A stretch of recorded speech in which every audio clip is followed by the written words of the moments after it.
Washington planned troop cuts on the African continent will have no impact on counterterror operations in Libya and Somalia, where American airstrikes target insurgents, the top U.S. commander for Africa told Congress Thursday. General Thomas D. Waldhauser, head of U.S. Africa Command, said about 300 troops will be cut by June 2020, in Phase 1 of a 10% reduction.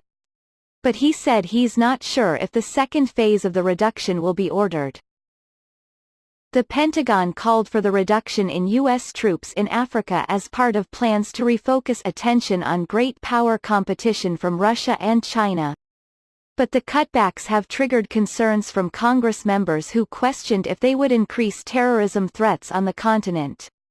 Waldhauser told lawmakers that officials will watch for any possible impact of the changes, and he will push back on future cuts if they become a problem.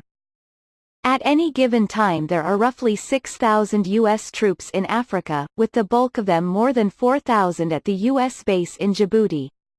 There are about 500 U.S. troops in Somalia, where the U.S. has escalated airstrikes against al-Shabaab, which is linked to al-Qaeda and is the deadliest militant group in the region. Already this year, the U.S. has conducted 24 strikes on al-Shabaab, already more than half the total number of strikes done in all of last year. U.S. Africa Command said the strikes this year have killed about 236 militants. There were about 338 killed in 2018. When considering the cutbacks, Waldhauser said the U.S. avoided scaling back at all in Somalia and Libya, where the counterterrorism fight has been very active. We've tried to take forces that have been involved in working with units that have been trained for quite some time and that their threat to the homeland is questionable at best, said Waldhauser. Of the 300 cut, about 130 are Special Operations Forces and the rest are conventional forces.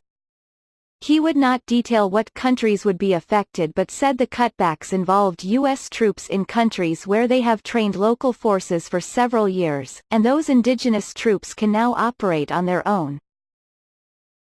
Waldhauser was also repeatedly pressed by committee members about the ongoing review of the deadly operation in Niger that led to the deaths of 4 U.S. soldiers in October 2017.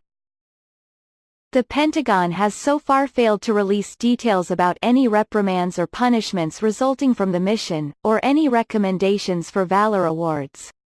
A full report has been expected for months, but officials said Thursday that Acting Defense Secretary Patrick Shanahan is reviewing the final report.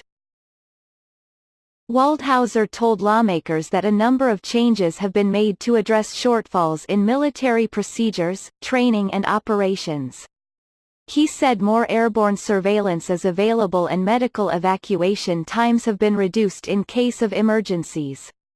In addition, officials have changed procedures for missions and beefed up training.